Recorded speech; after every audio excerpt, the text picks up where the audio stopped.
Hello,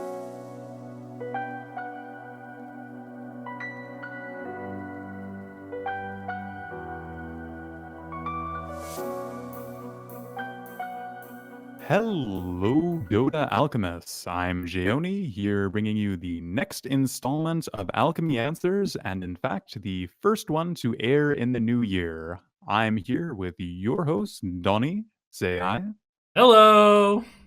and Jenkins. Hello. Take it away, you two. Thank you for that wonderful intro. This is what, the 16th? This is episode 16, Alchemy in Answers? fact. Damn, dog, we're getting old. Are we? Is it our 6-month anniversary yet? Soon, right? Yeah, I don't know. We started in what, July? Something like that?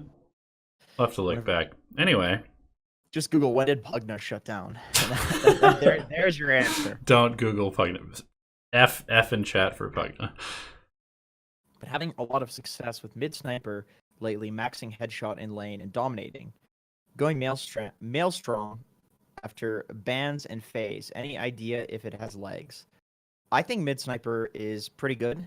In particular, there is a lot of Outworld Devourer picks right now, and a lot of Medusa picks. These are two of like the hottest mid laners in Immortal bracket, and Sniper does extremely well against both of those heroes. He does really well against Medusa because you can't stone gaze him. He just peeps you from really, really far away, and he's one of the few heroes that can actually do damage through Medusa's shield. So you're basically going to be fine in there. And then what was the other hero that I said?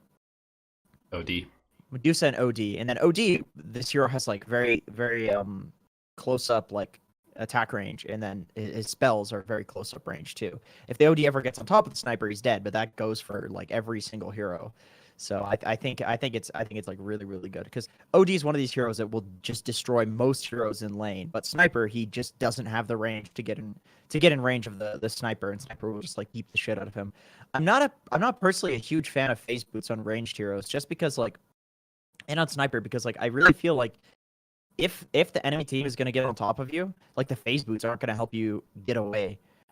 And the treads, they give you like, what is it, 14 damage and like 14 stats, or is it 12 stats? I think it got nerfed recently, but in any case, like you basically get like 30 extra damage from the treads, and then you get the int, you get the strength if you want to be like a little tankier or something like that. But most importantly, like I really like the fact that the treads gives you the damage, and then it's also the fact that phase boots does like half of the movement speed on ranged heroes. Like it really sucks on ranged heroes, and then the armor I don't think really benefits you that much, just because like if somebody gets on top of you, a sniper, you're probably fucked anyway.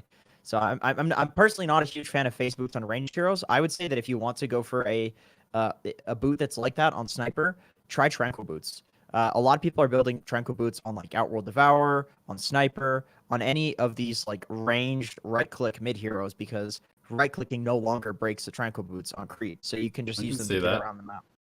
Yeah. Yes. Also, if you look at the actual math, the phase boots only gives you 8 more attack speed, so that's like very negligible. If you're in agi treads, obviously, versus phase boots. That's true. So that's a good point. It's actually, if you're getting it for the attack speed, it's not necessarily that valuable. If you're getting it for the kind of like being able to jet just out of range with the phase, I can totally understand that. Like, phase plus Mask of Madness on Sniper used to be really dope, because you could just like outrun people and then turn around and hit them until they got close to you, and then outrun them again. Well, it was also nice just because the phase gave like raw damage, so you'd Right. be more Yeah, you'd be yeah. more effective in the early game. But now treads is more effective in the early game. Yeah, and treads the late gives game. you the raw damage actually, so Yeah. there is that to consider as well. And then also, I don't know how I feel about maxing headshot. I still think that shrapnel is just the best spell that Sniper has, period. I really like the 2-2-1-1 build, just because the take aim to hit over the hill, to hit over the river, 1 point to the take aim to hit over the river, and then headshot. Like if you look at the scaling on both headshot and shrapnel, they do dog shit damage at level 1, but then they increase by more than the first level gave.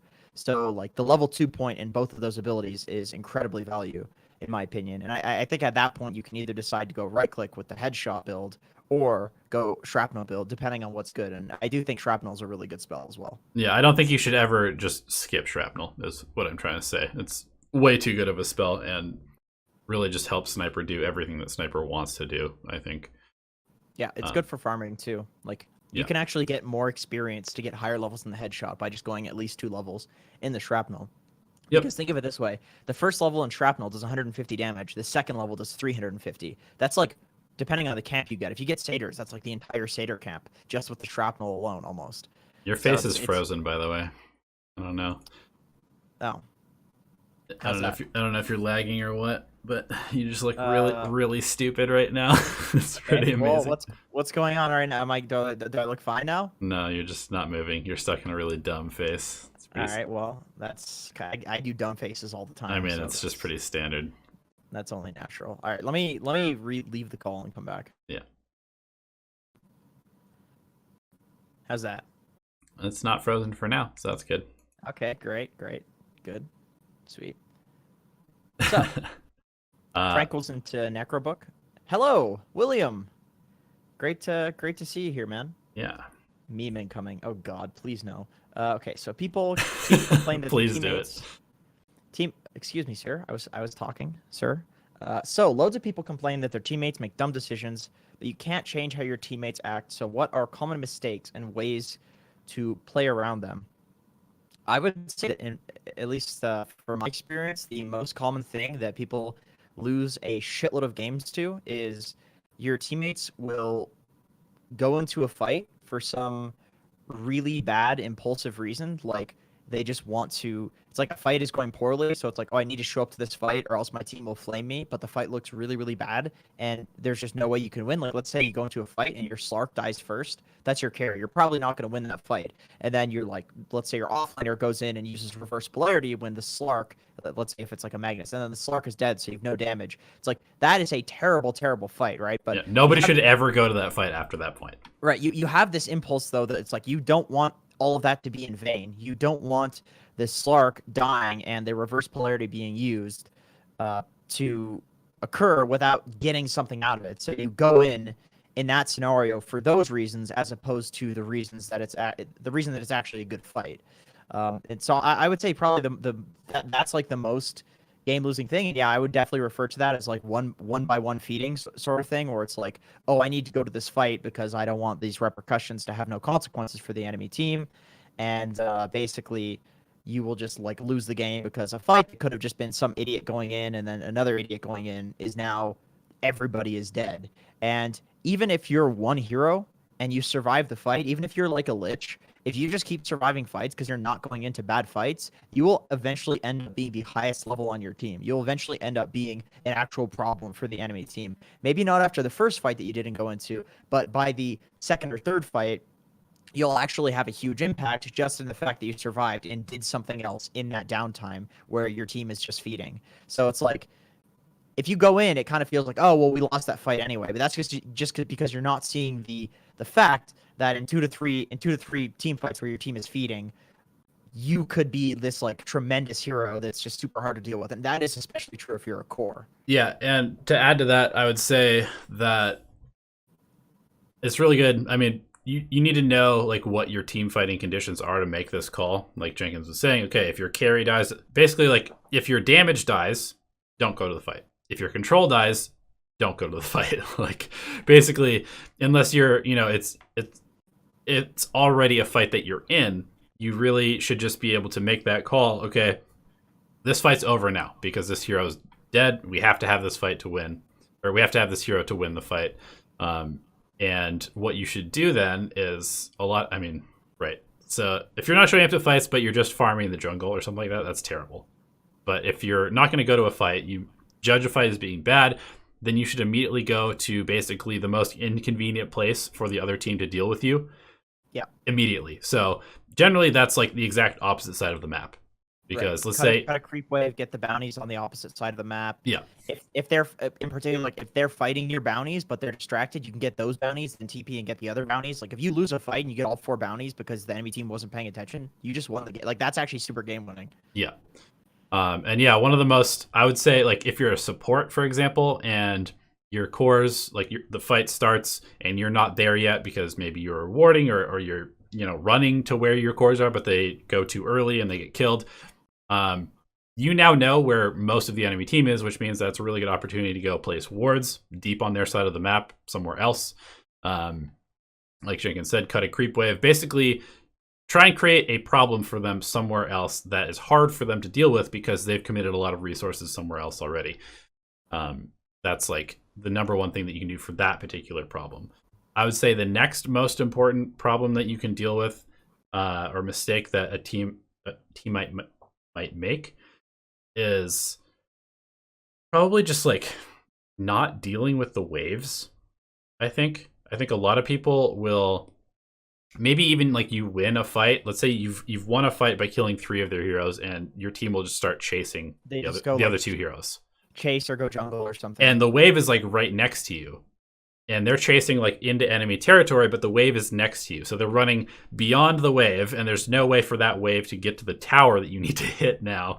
And I'm speaking from experience because this literally just happened in a game that I played right before, where people were running into enemy shrine to chase the remaining 2 heroes. There's a creep wave sitting like halfway down the bottom lane, and we need to push it towards the tower. So instead of chasing, I'm going to push that wave. And if that results in one of my teammates dying because they're diving the enemy shrine, that's fine, because they made a mistake, and I'm not going to compound that mistake by doing something even more dumb, which is not pressuring the wave. Because if you think about it, if I don't push that wave and my team goes and somehow they end up feeding these 2 heroes that are running away, my 4 teammates run and end up feeding these 2 heroes that are chasing and being chased into the other shrine, and I don't push this wave, then the other team is going to respawn, and they're going to have a creep wave already hitting our tower, basically.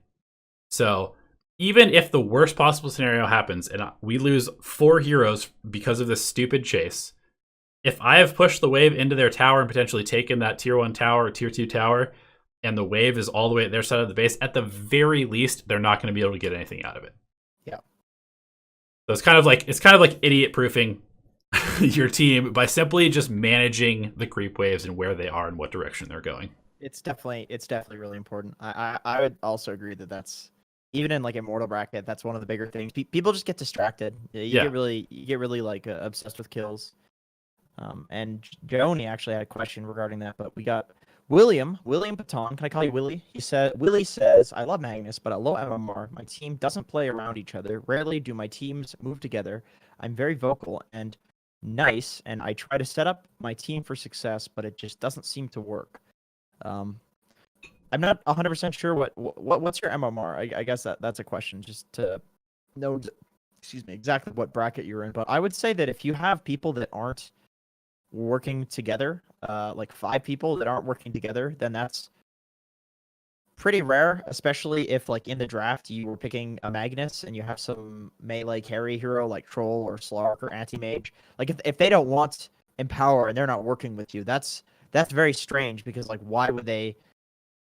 It only benefits them. Like they're getting this like free game with the Magnus and Power, and usually even if carriers are like very selfish people, they're totally into that, because it makes the whole game about them. It's all about this big beefy guy. So I would say that like if you're Magnus, really that guy is the only person that matters. Is just keeping them empowered, playing near them.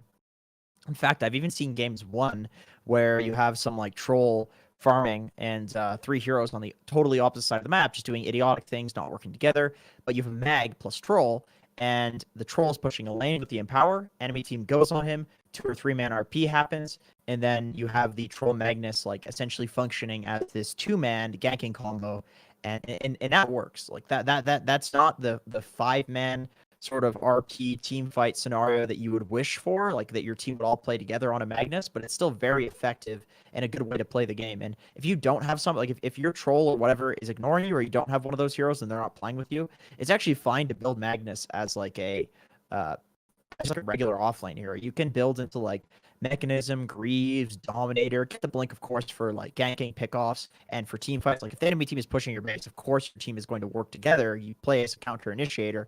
You don't need to have your team working with you, because, well, your team, of course, is going to defend their own base. So like even in that scenario, a team full of selfish idiots is going to, they don't want to lose the game because they're selfish, by definition. So I would say that, like, yeah, you can build and play on your own with Magnus, and it's still very, very strong. It's worse. I would say it's better if you have somebody who's actually working with you.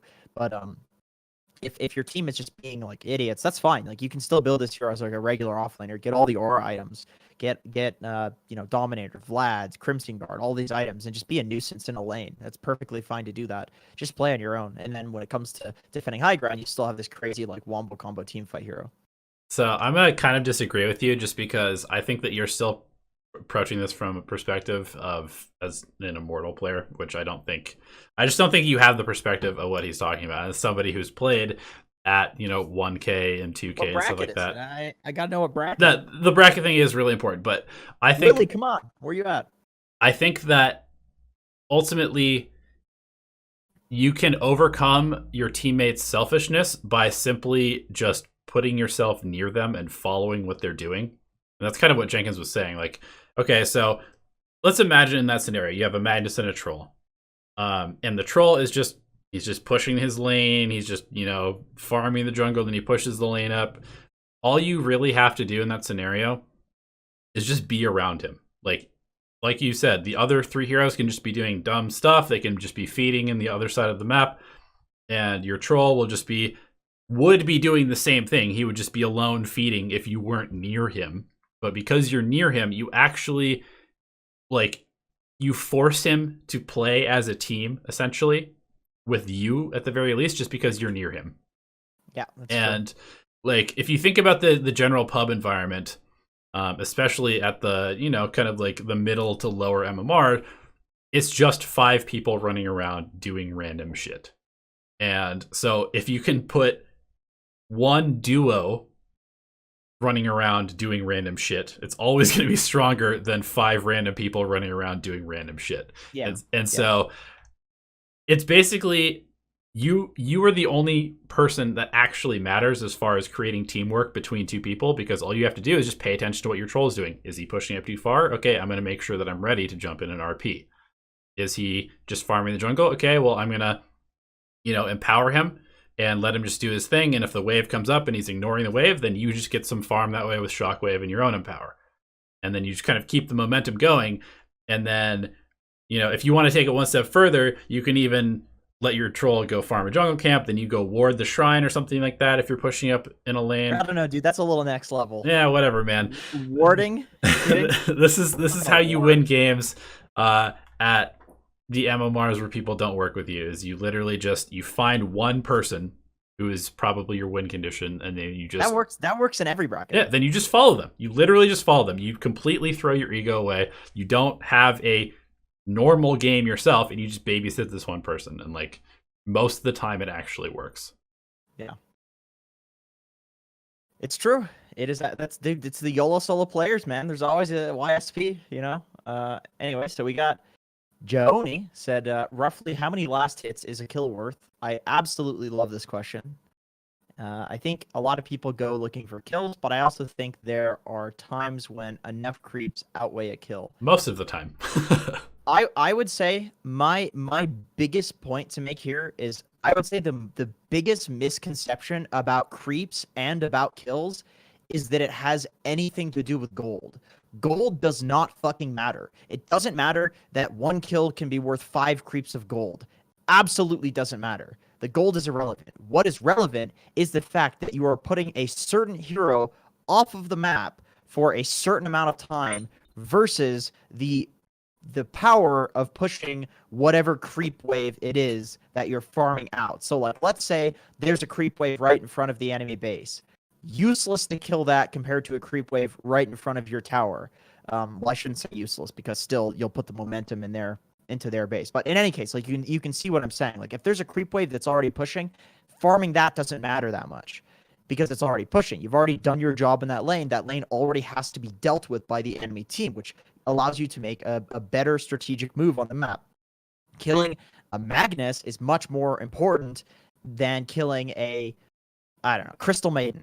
Because a Magnus, if a Magnus dies, maybe he's a higher level, and that way, in a 60 seconds or whatever many seconds he's dead, you can set up to take Roshan. You can set up to take a tower. And then once you're around that tower, the enemy team cannot defend it. It's all about what gives you the better strategic position on the map. So essentially, like, if you're gonna, like with Donnie's example where you're chasing people into a shrine, if you're chasing like a lich plus a CM, if they don't have buyback and they're really important for the fights, it's really important to kill them and to chase them into that shrine. And maybe you should ignore the creep wave to chase them. It depends on the situation. It's a hard judgment call to make. I'm not saying one way or the other would be right, but I'm saying there is an argument for chasing a lich and a crystal maiden into a shrine, even if it's dangerous, if they have no buyback. What? Sorry, your mic is just, it's like kind of lagging out a little bit. It sounds a little bit robot-y, but you're okay. Yours sounds robot-y too. It's weird. We might just have some fucked up connection issues. Maybe.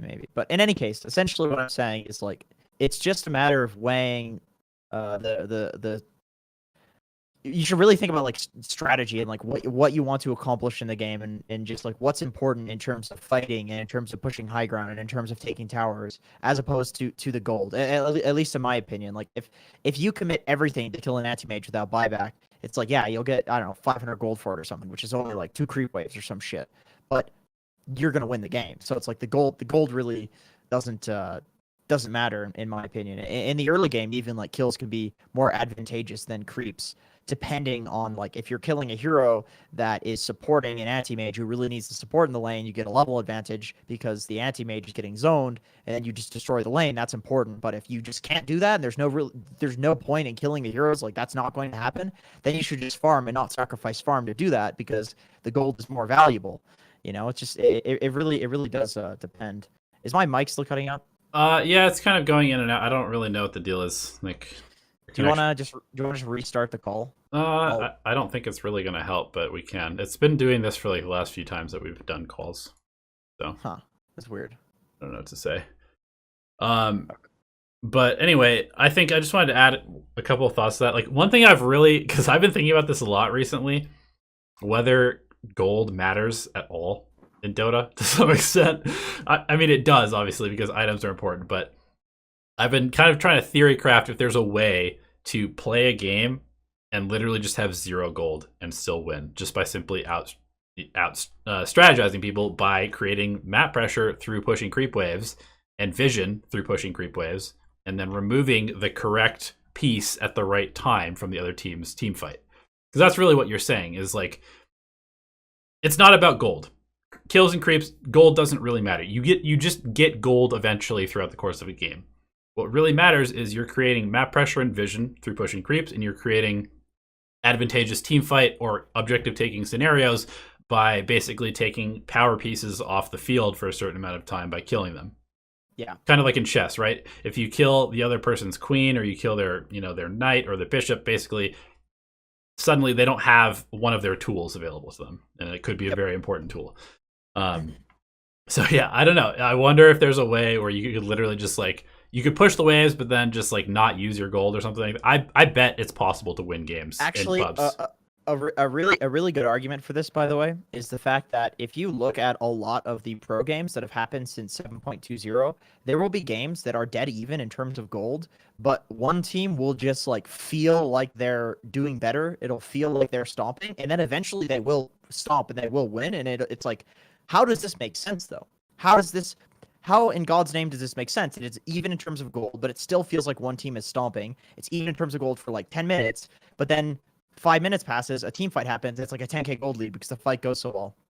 And it's because the towers that you get in the game of Dota, like, they will give you eventual gold lead. Like, if you have 3 or 4 towers because of one fights because of good, like, strategic moves that you've made on the map, even if the gold is totally even, which a lot of the time it will be even when you take towers, because you make a sacrifice to group up and take a tower. Enemy heroes will be farming.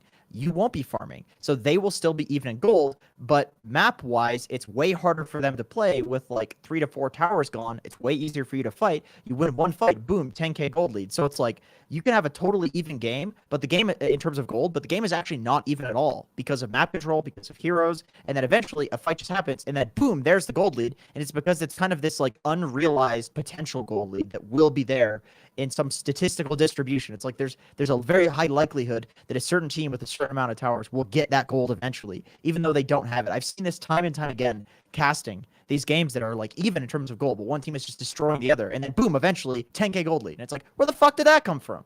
Yeah, it's actually a really good point, because if you think about it, if you have, the tier 2s down, you're taking a fight near their tier 3. You can't do that if you haven't pushed the creep waves in and taken the tower. And it gives you the potential to immediately take racks afterwards, which the other team doesn't have if they haven't pushed tier 2s down. So essentially, you're setting yourself up for the ability to win the game with one fight where the other team is not able to do that. Anyway, let's move on. We've got time for like another 10, like 5 questions or so.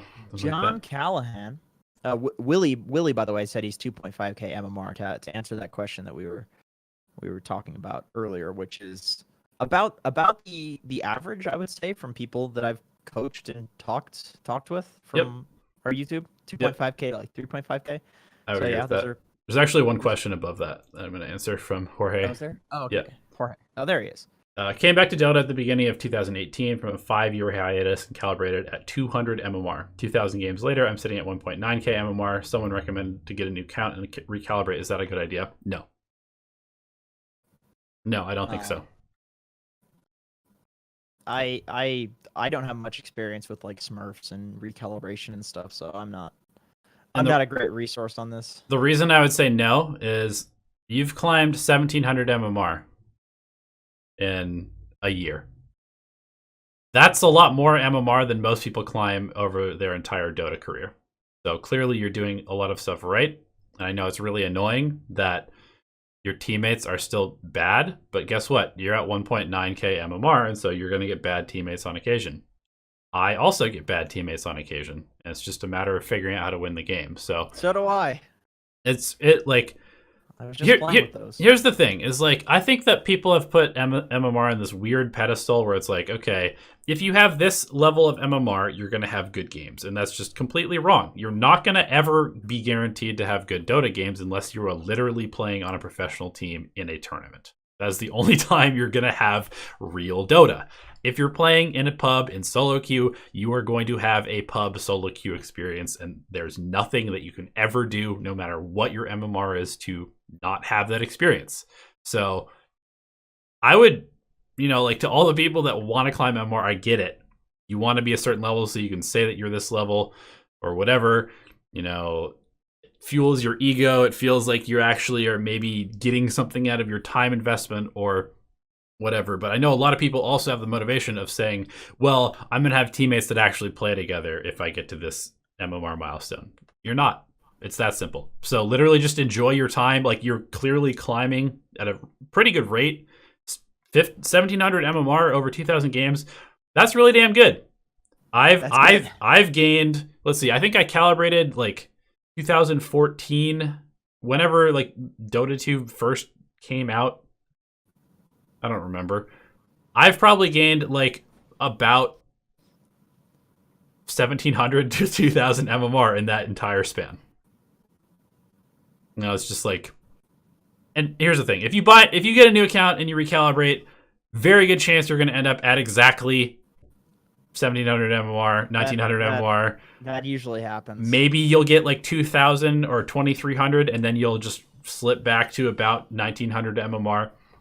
You'd be surprised how accurate the MMR system is. Everybody doesn't want to believe it, but the MMR system is incredibly accurate at placing people. I would say what your focus should be as a player is just being as high skill as possible, and eventually you'll just be at the MMR that you deserve to be at if you're focusing on that. And focusing on the MMR can be a very bad downward spiral, at least in my experience, and really just trying your hardest to focus on the fact that you could be 4K skilled and still 1.7K MMR, and eventually you'll be 4K. But if you're focusing so hard on the fact that you're 1.7K MMR and you don't deserve it, and you should be higher, and your teammates suck, etc., then you'll lose games because you're just not feeling too great going into those games, and then that means you deserve that MMR. Like, that's part of the game. The mental aspect and consistency between games is part of the game. So doing whatever you can to focus on just being really, really good is super effective. And I say that as somebody who definitely struggles with that. I go on and off with this with this like notion where sometimes I'll just be like huge victim to like my own mentality and emotions, and I will just get fucking carried away. But I always feel like when I'm in a positive place, I was so fucking stupid for thinking in that particular way. In fact, there's a video that we're going to be putting out today as of recording this where I basically I just sat down and I was like, I've been making fucking excuses lately, and here are my excuses, and here's what I'm doing to solve that, because like everybody's going to go through these highs and lows mentally, and it's just really important that you're playing during the highs and that you're keeping yourself in those highs as much as you can. And I think focusing on the right thing, at least that helps me a lot, and I hope that helps you too. Yeah, both Jenkins and I have been incredibly streaky players throughout the time that we've played Dota. This is probably why we make good partners, man. We're both mentally ill in the same way. But I mean, there would be days where like I'd look at Jenkins's profile and he'd be like rank 100 or something like that, and then literally a day later I'd look at his profile, he'd be like rank 400, and he'd lost like 600 MMR over the course of the night. Yeah, that's like literally 15 or 20 games lost in a row or something. And like that. I would have the same thing. There was actually, I think maybe 2 years ago or something like that, there was a time where I believe like 2 or 3 games away from 5K. Oh my god, I remember that. And then in about 3 or 4 weeks, I was actually 3.2k MMR. And it was literally, and I was just like, when I finally figured it out, I was like, oh my god, I'm so dumb. And basically what had happened is I had gotten to this point where like I started feeling like I had to just carry every single game, and so I was playing completely solo in a team game, and I just continued to lose. You were the YSP, man. And I continued to lose and continued to lose. And then I'd like win one game because I'd go back to like maybe buying a couple items that help my team and like showing up to a fight to help my team out, making a good rotation. And I'd win, and I'd be like, God, this game was so hard. I had to, help my team so much to win this game. And then I'd go play the next game and not do that. And then I'd lose again.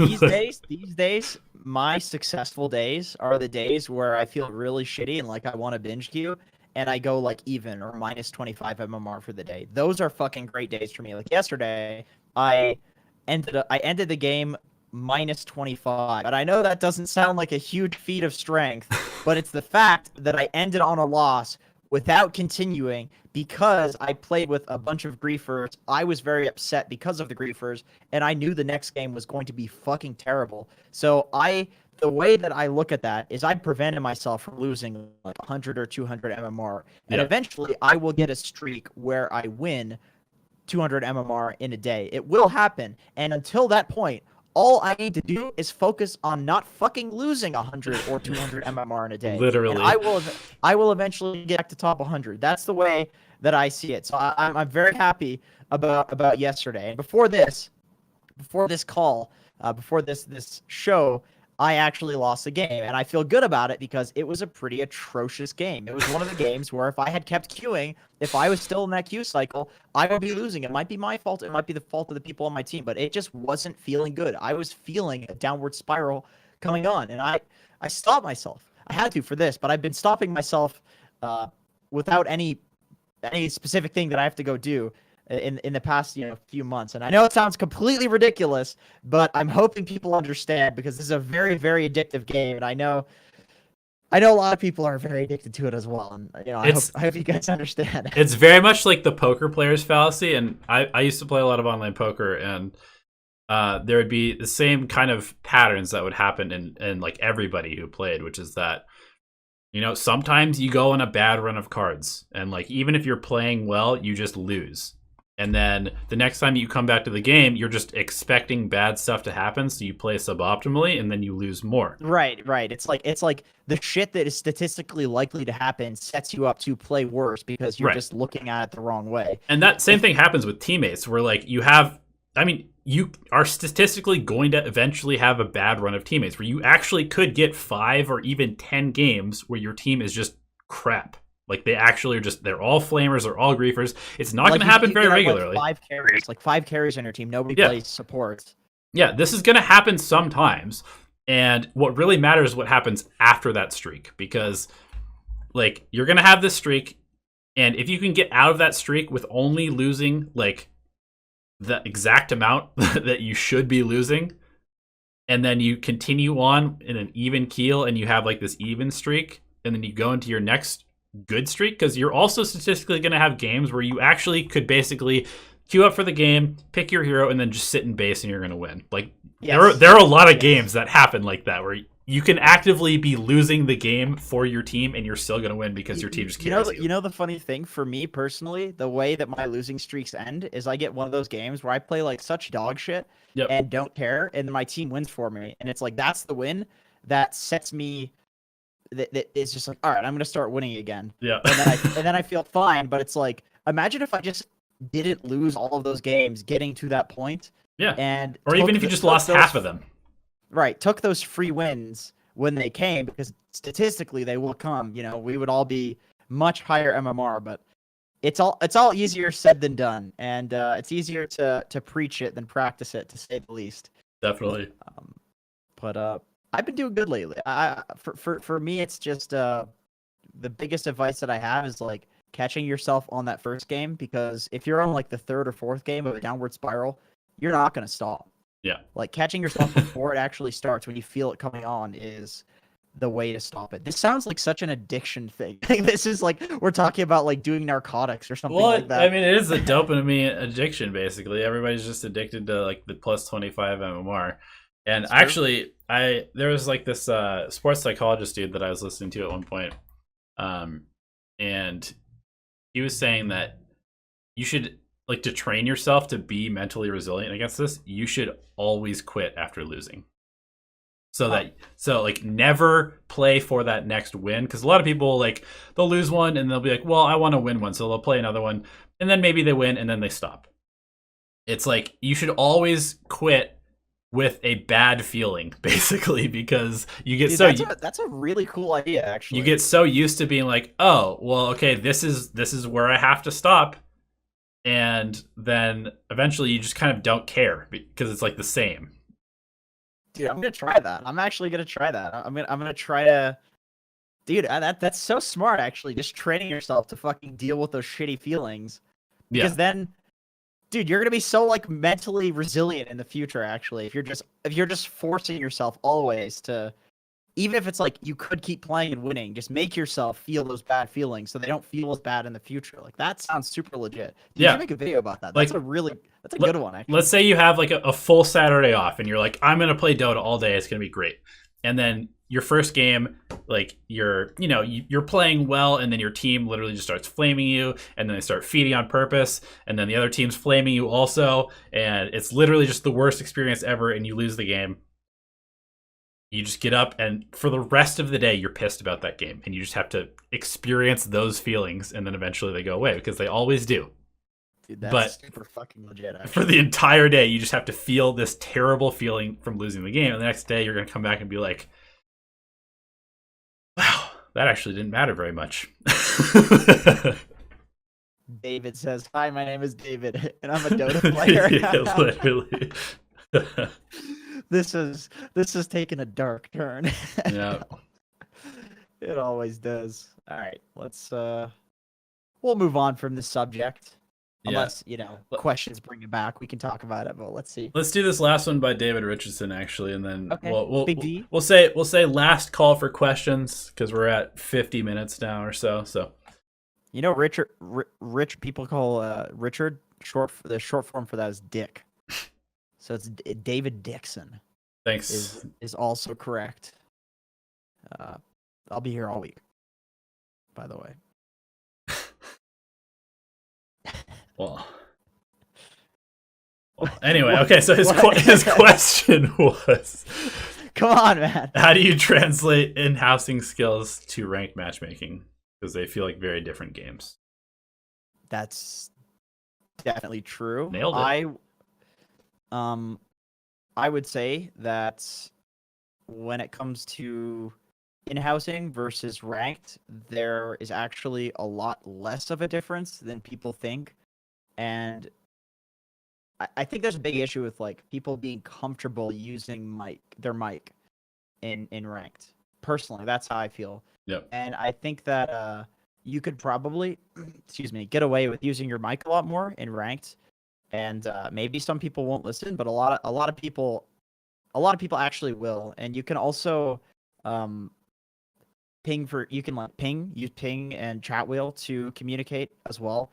And then probably my biggest piece of advice is if you want to communicate like a specific strategy or something like that, as you would in an in-house league to your team, you would just want to do it like, well in advance. Like during the draft, you can just say, "Oh, I want to play this game like this. I want to play with this hero." Or 5 minutes before, be like, "Okay, at level 6, can you smoke top and kill this guy line?" Like doing it very, very preemptively will make it a lot less stressful. Because like if you're telling some line to smoke at level 6, when he gets level 6, that guy's gonna fucking struggle massively because he just wasn't expecting it. And chances are that's not a play that he normally makes because it's just your idea, not his. But if you do it very preemptively, the guy's not gonna like have that freak out moment where he just does a bunch of really dumb shit and then makes himself look like an idiot. And then you're like, ah, fuck it, I can't communicate with this guy. Just really, really preempting things in pubs is going to work pretty well for you, I think. At least in my experience, like going between NATCL and like Face It League and pubs, that's just what I realized is that it's just slower in pubs. That's all, but it's still there. The communication. Yeah, it's almost a little bit of like a hack too, because if you preemptively say something like a couple minutes before you actually want it to happen, then a lot of the time like it's in the person's subconscious, and then they'll be like, "Oh, I should smoke here," and then they have the idea because you prompted them to have the idea a while ago, and so then they're like, "There's none of that bullshit of like." I don't want to listen to some asshole tell me what to do in this Dota game that I'm playing because I want some control in my life. And then Yeah, I can speak from experience on that one. So yeah, I think that exactly what you're saying. Like, and I know that a lot of people, the people who are active on their mic also have really shit communication habits for the most part. There's like two camps, right? You either just don't talk at all, or you usually talk too much. And there's like a really kind of sweet spot in the middle that is really hard for people to actually find, and it's something that I work on a lot. I agree. Like the S4 style of communication, where it's like, I have this, I'm coming top. Like this guy. That is all you need to say. That's literally all you actually have to say for effective communication. It's ridiculous. I was watching PPD stream the other day, and he just like instantly mutes people, and I'm sure at some point he's muted me, and it hit the nail on the head really with what he was saying. Like somebody asked him why he muted people, and he said like people just they get in a game with like a tier 1 pro, and they think the way to impress a pro is to just like talk a lot, and they usually over communicate. So he literally just fucking instantly mutes people, and he said the way to impress a pro is to just say things that need to be said. You don't need to try to be funny. You don't need to try to talk a lot and captain the game and take over. Just fucking communicate things about your hero and communicate things that are absolutely necessary, and don't over communicate, and you will impress professional like literally tier 1 professional players. That's what they want to see. Yeah. It's ridiculous to think like, yeah, you need to communicate, but if you communicate more than just like the very bare minimum, you're probably over communicating. That's like it's a very weird concept, because you'd think like, oh, I need to know everything about everything in this game. It's better, more information is better, but it's like there's so much. It's too much. Like there's so many people that are like, all right, well, I need you to do this. Like carries. Okay, so support, maybe he's going to pull. Carries like, okay, I need you to pull. Okay, I need you to like hit this guy. I need you to do this. I need you to do this. And yeah, I would say it's like, dude, just relax. Like let me play my hero. You play your hero, and let me know when you have this skill available so we can kill them or something like that. Like a lot of people. Sorry, I'm going to cut you off because I want to just finish this thought. But I think a lot of people, they look at pro players and they just have this idea that, like, I think people literally think that Arteezy has memorized like the cooldown on all of his teammates' abilities at all times. He does not. He doesn't know that. He literally says, "Can we take a fight?" And S4 says, "RP's off cooldown in 45 seconds." Yeah. It's not Arteezy has memorized the RP cooldown exactly for S4's hero. He literally just asks him, "When can we fight?" Yep. And S4 gives him the information, and it's like very, very simple communication like that actually allows you to coordinate a very complex strategy. A good example of somebody who over communicates a lot that isn't me, because I think I either over communicate or under communicate because I'm just mental. But BSJ is a really, really good player who will very frequently lose games because he's just completely over communicating and like taking over the game, and it makes people like people will usually either like play like shit because they're just trying to do what he's saying, or it just like clutters things. You know what I mean? And he's also very self-critical of that. This is something that like I don't know lately on his stream, but I remember like a month or two ago I was watching him and he was saying essentially something like that like he thinks he over communicates too much. And when I played with him too, it was like they're actually this is something that happens on like every team where the captain is just like, I need to stop micromanaging my team. It's too much. It's a very frequent thing that starts that happens, and I think probably in North America this is a bigger problem. Just I don't know, just our culture here, something like that. But there's a lot of everybody wants to be the boss. Right, everybody wants to be the boss, to be that captain that's calling everything and just like the fucking chess master PPD guy. But if you listen to the audio of PPD captaining, like, he doesn't say that much, and he's the fucking captain. You know, it's like he's just saying what is absolutely necessary. He's is like, he doing that? Hey guys, I want to go here next, and then people are like, okay, well, we'll find our way to. He's that not location. like, we're gonna go here because this and that, and because Magnus has this and that. Like, he's not explaining shit. It's just like, let's go here. And the question of like whether or not he does that at this point, he probably does that on purpose because he knows he's a very smart dude. I think for a lot of captains and maybe even PPD, like in the past when he first got into Dota, it might just have happened that that's his communication style, and that's why they're such good captains. It might not even be a well thought out like, oh, we need to keep our communications succinct. It might just be because that's how they communicate, and that just makes them a very, very good captain. You know, at this point, probably they all know. Like Puppy knows how to captain because he's done it for so long. But dude, that's the thing. Look at the people that are the successful captains.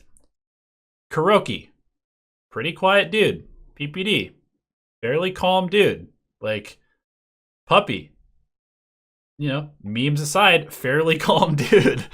He is. Most of these really successful captains tend to be kind of like the soft-spoken, and I know that sounds weird to be said about PPD, but like if you listen to him in his interviews, he's just like very relaxed and you know, it's just like all of them. They all are. John Callahan Jr. Is that really your junior?